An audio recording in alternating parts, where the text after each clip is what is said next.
Oh yes, I'm okay, Marcia. Getting by day by day, looking at all what's happening locally, regionally, internationally. I'm never surprised. Um, we were expecting all these things to come. Is if we are prepared? That's a big question. And how are we Yes, going to respond? What's our yes, response to all of this? And I think yes. that's where they're going to catch us if we're not prepared. Yes, yes.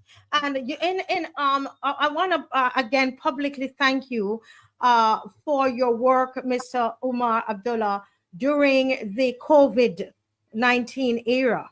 And that's, I believe that's how we got connected. And I want to thank Yeah. you. Yeah, that's that. And it went on to other issues. But I want to thank you so much for the work you have done. On behalf of the rest of the Caribbean, because you helped a lot of us with information, etc. And tonight is no different through the first wave movement. And we have to say a big hello to Naeem. Can I say it publicly? Yes, yes, yes, of course. Oh, right. So Naeem from the first wave movement is in Barbados. And you know I'm going to find him and I'm going to, interview him right here in Barbados and Mike on the Move. Good night, Naeem. He messaged me and said he just got into Barbados. So good night, Naeem. But sir, when we talk about COVID, for a lot of us, it's not a distant memory. A lot of people are still feeling the effects of COVID, and Yeah. not so much of having COVID, but of what we were told to take to prevent COVID. And some people, I remember in the initial stages, a lot of people said that people were making up these ailments that they had, that they weren't really sick, that that they didn't have any issues from the COVID injections, the preventative measures that were put in place. But we are now seeing that actually that that is not so. In fact, just before you start, I want to give the context here, because Umar, I sent you a document today which states that now, what's it, 3 years later, 4 years ago, 4 years later, it is now mandatory. This is a fact. This is not theory. You can go and check it, Google it. But it's now mandatory that a label be put on the product that we were told to put in our arms for preventative purposes. They now say that a warning label must be put on the product. The FDA orders Pfizer, Moderna to update the those things and add heart injury risk, mainly in teenage boys and young men. You believe that? And of course, some other things that they now are saying that they are to put the warning on it. And while it is the same thing they were using. So tell us what your movement, first wave movement, has done as a result. Well, presently we are engaging the new administration here in Trinidad and Tobago. As you know, there were general elections just recently, and we have a new administration in place. And they, of course, as you were talking earlier, the politicians, they offer a lot of promises on the campaign trail, and they too had offered a lot of promises, a lot of things that they're going to do once they come into government. And I would have written the Prime Minister very early, congratulating her on her win and her victory, and reminding her of some of those promises that she had made and to do good by them, and also remind her of those that she had forgotten. And Yes. one of the things that we specifically, asked her to look into was to, establish a national vaccine injury compensation fund. To support to give immediate support to all the victims of those Yes. persons who would have taken those injections during the COVID and what have you and so on. And we all know the stories, government complicit involvement in forcing persons to take those jobs. In one instance in Trinidad and Tobago, they Yes. were actually, threatening the workers to take those jobs. And if they didn't take them, they would have lost their jobs, and they would have, a lot of issues came out as a result of that. We had the lockdowns. We had the vaccine card permits that you had to present before you go into restaurants and bars and what have you and so on. So all these things created a sort of an atmosphere that indicated to the citizenry, if you don't take these injections, life is not going to be the same anymore. Yes. So they went ahead and took these injections, obeying whatever regulations that was there in place, thinking that they were doing the best for themselves, for their families, and for the country. All right, not knowing that they are going to be suffering silently, long after. And we have had recent conversations with a number of citizens of Trinidad and Tobago who have told us, frankly, after taking that injections, their health has never been the same. And they have been constantly visiting the health centers, the doctors, the homeopaths, and so on, the natural remedy centers, and so on, for relief. And to no avail. They have to continue spending a lot of money. Some of those individuals, they can't work anymore. They took it to save their jobs. Really? Now they can't even work. All right. So we have a lot of those cases. Are you getting a lot of people coming forward to say that they're hurt? Well, yes, not a lot of them, but there are cases coming forward continuously. We are recognizing that, especially when we have the conversation with them. They would come out and tell us, it's true. When we took that injection, this life for us has never been the same. We're experiencing fatigue. We're experiencing this, that, and the other. Blood cuts. A lot of persons would have called us and complained about losing their families, losing their loved ones, all on a sudden, for no reason at all, end up in the hospital with a heart failure, never suffered with heart problems before, blood clots, never suffered with these things before, stage 4 cancer is showing up in patients, and they have never had cancer issues before. They've never had stage 1, stage 2, stage 3. When they go to the doctor and they're diagnosed, they've been told that they have stage 4 cancer. I've heard of that one. I've definitely heard of that, a lot of that. Yeah. Right. And they don't last long after that. So the families are beginning to realize, and silently they're hurting, they're in pain, they're suffering, and by right, the government ought to reach out to these people and see what they can do to help and assist these people in their condition as it is right now. Yes. What about those persons who can't work anymore? Where they're getting an income? How they're taking care of the families? Those mountain bills that they had before, car payments, house payments, all these things. They're having to the challenge of having to make those payments every month. How they're getting the monies? Some of those individuals may probably perhaps resort to crime. All right. Yeah. Just so that they can make ends meet and float above the water. So it's very, very difficult, and we have seen that happening here. And that indication or that order that was given for those labels to be placed on those products, Marcia Weeks, let me tell you the truth. Every product you buy, right? If you listen to those advertisements, those over-the-counter drugs, yes, a greater part of those advertisements will tell you the side effects of those medicines or those medications, and they would inform the customers or the clients what are the side effects and so on and so forth, and what they ought to do, what they're not supposed to do, etc., etc. Why was this never done with injections? Why was this? It's a medical product, all right? And outside of a voluntary informed consent, you're being asked to take this, you're being forced to take it, and you're being told that you have to. Look at our school immunization program. Our children are being asked that if they don't take these immunization or these injections, they will not be allowed to enter the schooling system. Right? Why are you putting this over and above the right to an education, Yes, yes. right? This has nothing to do with the right to an education. So Mm-hmm. why are you saying that I have to risk giving my child an injection now, and my child may turn out to have, some mental disorder or some, adverse reaction as a result of taking these injections, and I'm the Mm-hmm. one who will have to live with that. Yes. I'm the one who have to cope with my child. Okay, just so that you would have a document in your hand or a card in your hand that says that this child had received the injections.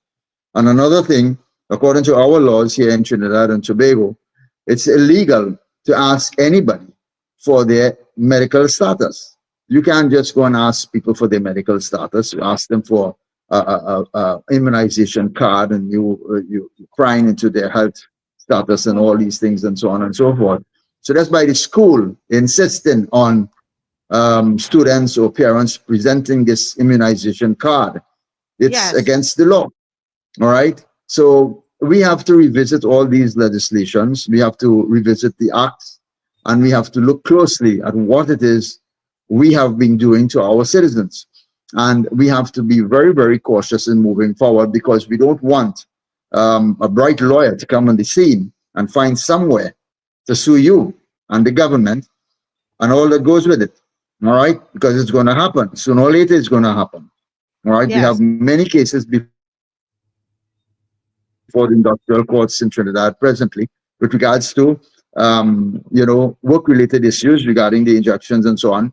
And every one of those matters was won before the courts thus far. All right.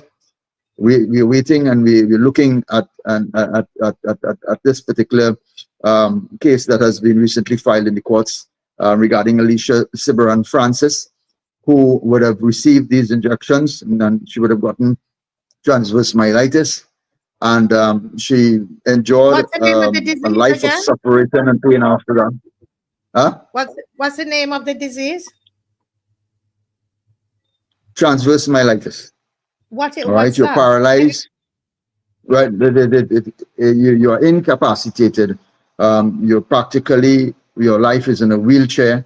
You don't have mobility with your feet and so on.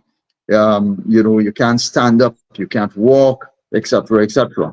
And this girl would have taken this injection due to force, and she was told if she don't take it, she would not have a job. Well, she could not have worked after that. She could not have worked after that. And the pain and the suffering that this girl had gone through after taking that injection, which eventually led to her death. All right, on her death certificate, it did indicate there was an indication. There is an indication on the death certificate that is linking her death to the effects of the injections. Yeah. All right. But So that matter is before the courts, and we're hoping that we would be able to set a precedent with that matter. And so I think it is very, very much prudent at this point in time to call on the government to do the best to address this issue, because we have a number of okay, he's stuck. Okay, we're not hearing you again, Umar. silent sufferers in Trinidad and throughout.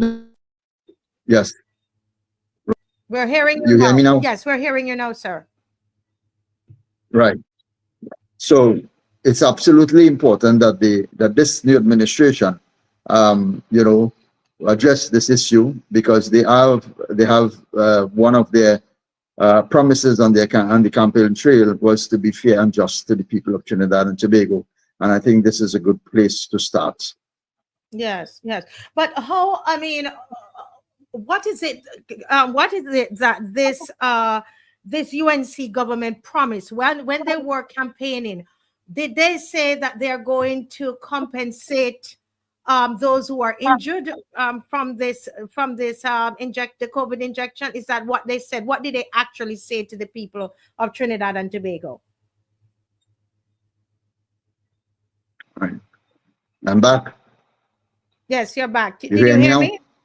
Yes, Right. I'm hearing you. Did you hear me? Yes, I Yes. heard the question. I heard the Yes. question. Yes. No, Yes. they didn't, directly said that they were going to compensate the victims of the injections and so on, and those who were affected after taking those injections. But they You did said say that they they were going to said it or they compensate. didn't. They didn't say it.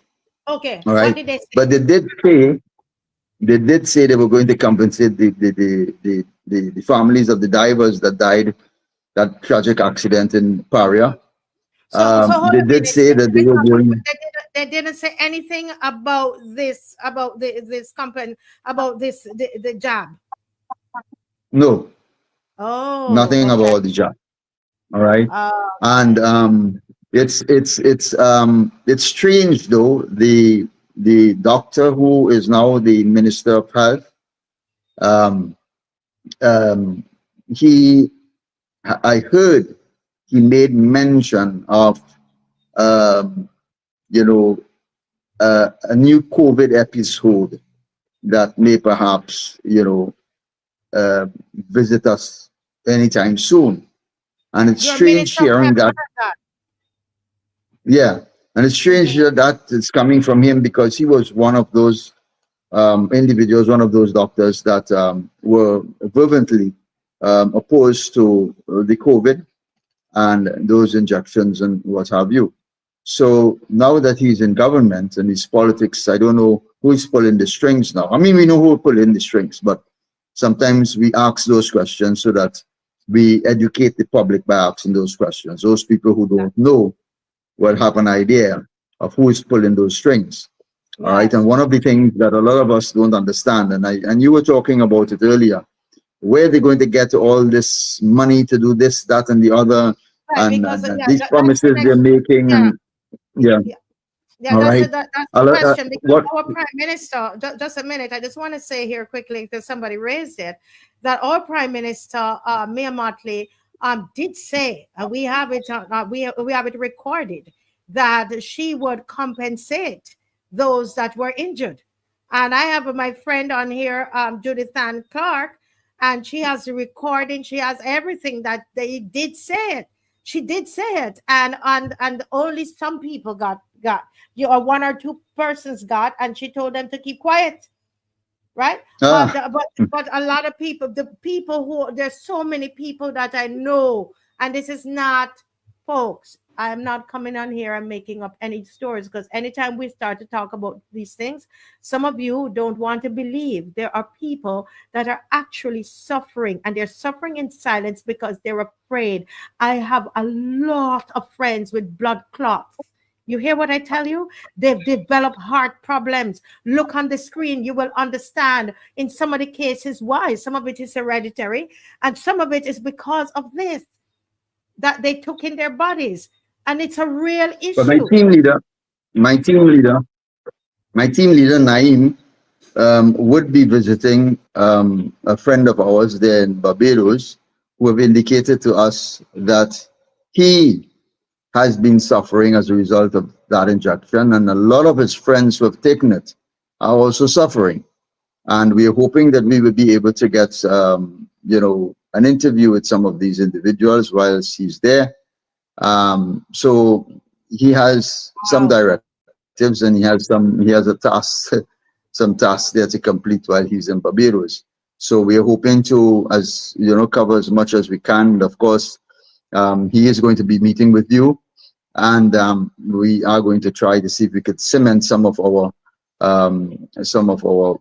programs and or initiatives and working together and so on, to try to change what is happening in the Caribbean region. So One of the what do things I you wanted really to want point to out, get? Yeah, go ahead. I'm sorry. yeah, one Go of the things ahead. I wanted to point out though concerning the labeling of those injections, on every cigarette pack there is a warning. Hmm. Is that enough to deter the smokers? No, it's not. So what I'm saying what I mean by saying that is we don't need a label on those injections. We need it to be taken off the market. All right. There was a policy with the FDA that if there were 50 persons complaining about a medication or an injection or medical procedure, they would immediately take that product off the market. 50 persons. All right. Where is that law? Where is that policy as regards to these injections? All right. We have seen deaths. We have seen injuries, lifelong injuries. People are suffering in silence. There has been many reports, and yet still they're coming to tell us they're putting a label, a warning label on these products. All right.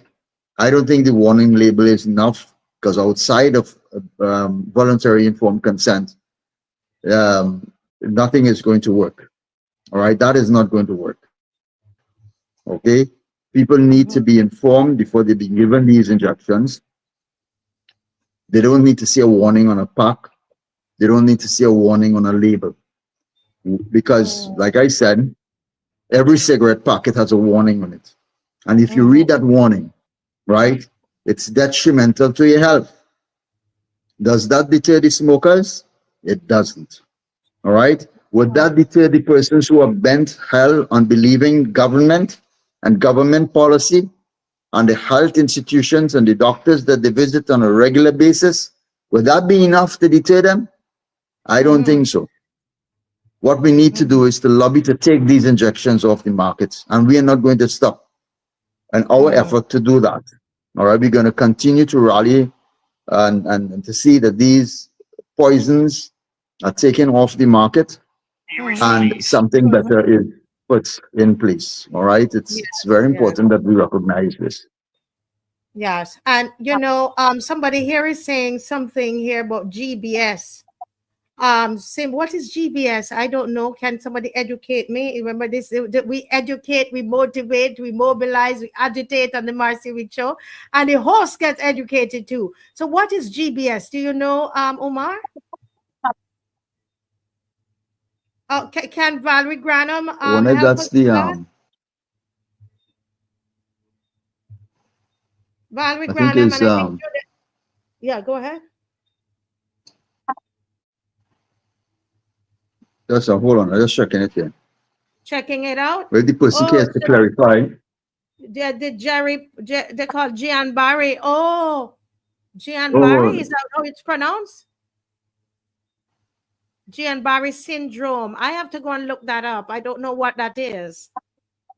What is that? Somebody can type in the chat and educate all of us, or just me and Umar. You probably all know. Now, right, so the Gillian Bar Syndrome, it's a rare autoimmune disorder where the body's immune system mistakenly attacks the peripheral nerves, leading to muscle weakness, numbness, and in severe cases, paralysis. Symptoms read it again, often please. start. Read it one more time. Read it one more time, right. Please. It is a rare autoimmune disorder where the body's immune system mistakenly attacks the peripheral nerves, leading to muscle weakness, numbness, and in severe cases, paralysis. Symptoms often start with tingling in the hands and feet and can progress rapidly, sometimes affecting breathing and heart function. Right? They're saying here, while the exact cause is cause is unknown, GBS is often triggered by infections, surgery, or in rare cases, vaccinations. Wow. And that was a side effect that was listed in the Pfizer document. That was one of the side effects, yes. Wow. But the challenge, though, and this is the last point that we have to discuss, Umar, before you go, is when you think that so many side effects, and there were some people who were it became mandatory for. There were people here in Barbados, while it was not made mandatory by the government, there were those in the private sector, especially the hotel industry. I know people that they were saying you can't come to work if you haven't taken the shot. There were people in wasn't it St. Vincent that were laid off and lost their job to this day. Umar, how just is that when you, I mean, when you Hmm. think that it's this dangerous, and now Would they're you issuing be, a warning. would you believe that there are companies in Trinidad that they're still asking for persons to be injected before they get get the job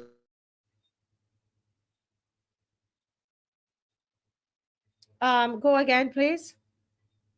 Okay, wait, can you repeat, please, sir? You're stuck.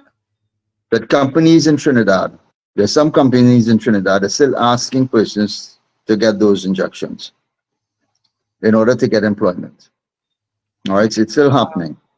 All right, it has never stopped. If you people think it has stopped, if you think the health ministry or the government has stopped in their quest to have everyone in your country injected with these with this however you want to call it or describe it, they are not going to stop. All right. You may not hear about it for some time, but they have people in places, in institutions that are pushing this narrative, and Hmm. they're not letting up at all. So we have to be Yeah. ever so vigilant, and we have to be very, very cautious. Governments is going to come and go, but the policies will remain the same. Yes. Sometimes, in many cases, all you're changing is the driver behind the seat or behind the Hmm. steering wheel. All right, Yeah. it's the same ship, it's the same vehicle, whatever conditions it's in, that they are maneuvering and they're attempting to get from one point to the next. Yes. We Yes. also have to keep in mind, Marcia Weeks, we also have to keep in mind these international arrangements and agreements and so on that we have with these international non-elected bodies. We are tied. We are tied to these organizations by certain clauses, certain requirements that we have to fulfill in order to continue getting support from them. And Yes. as much as governments or the administrative the administrations, different islands would attempt to promise good things to the people, there's a Hmm. price that comes with it. And Yes. that price is tied to these international arrangements and agreements. So as much Yes. as the government will tell you they're going to give you this, they're going to give you better roads, they're going to ensure that you have electricity, all these things they're going to give you. They may not be lying when they tell you that, but it's the price that you're going to have to pay for that. Would you have to subject your child to a comprehensive sexuality education program? Would you have to subject your citizens, the citizens of your country, your state agencies, to be infiltrated by the LGBTQ? Right? Would we have to compromise our sovereignty? Would we have to give away our sovereignty? These are the questions that we have to ask. What price is there that we have to pay in order to receive this? Are you being Yes. sincere with us? Are you being sincere with us? Are you telling us you're going to give us this and there's no strings attached? This is what the people needs to know. This is what they need to find out. So in your rally, in your upcoming election, these are some of the deeper questions that needs to be asked. What are the strings attached to this promise that you're making? What it is that we're going to have to give up in order to get this? Sometimes it is not worth it. It is not worth it. And Yes. we have to be very, very careful. And we are seeing this with this new administration that has been put in place here. I've already signaled the warning. All right, we are willing to support them, and we are willing to stand by them as long as they do good by the people. But we are Hmm. looking deep into these promises and how they're going to deliver these promises and what is the price that we're going to have to pay in order to receive that. All right, Yes. you tell your little child, your little boy and girl at home, if you do this, you're going to get this. Yes. All right. So, in other words, Okay, so he's stuck, but we, they're yeah, we're, giving, you got I'm stuck giving there, you but we're something closing. You have a minute. Yeah, But see, I need 1 minute we're closing because you got stuck there a bit. So we're closing also. Say your final piece and right, then we're right. moving So on to the next what segment. what I have to say is not just for Trinidad and Tobago and Barbados, but it's for the entire region, the entire Caribbean region. We as a people, we have to continue to seek and find ways to work together, to join forces with each other and fight for the common good of the Caribbean man. All right. Yeah, We have seen this initiative started in the past, and many things would have happened, challenges, obstacles in the way, and it would have been eroded. There's no semblance of it presently, but we can make that happen. We can make that difference. And all we yes, need to do, and I've sent Naim in there. Naim have come in there in Barbados, and he's there on a particular task. And we want to connect with the activists there in Barbados. We want to connect with those persons who are serious about change, are serious about changing our way of lives, serious about providing a beautiful future for our children and so on. And we want to meet all these people. We want to work with them, and we want to make that connection. And we want those connections to remain secure and stable. All right, yes. throughout the Caribbean region. Yes. Well, thank you so much, Mr. Umar Abdullah, and for always coming with something for us to think about and ways that we can work together. I'm seeing somebody here already who's saying, "I want to meet Naeem and I want him to record my story." And I tell you, that person who said that, Judy, remember to give me a call. Tomorrow's a busy day for me. I'm trying to see Naeem tomorrow, and I will help him to record your story, Judith. And anybody else who has a story to tell about these injections, I also you can give me a call. I also want to quickly say, before Mr. Umar Abdullah leaves, that when we do these shows, I know sometimes that people get a little worried. I'm very sensitive to that as well. And I want to say, keep the faith, eat well, do your exercises. I know, look at Judith. Judith has been diagnosed with these issues, and she has it on record from her doctor that it's as a result of the jabs. And Judith, she's fighting through. She's doing what the doctors has asked her to do. She's eating well. Judith goes on a protocol and a regime to help her body. And so I'm saying all hope isn't lost.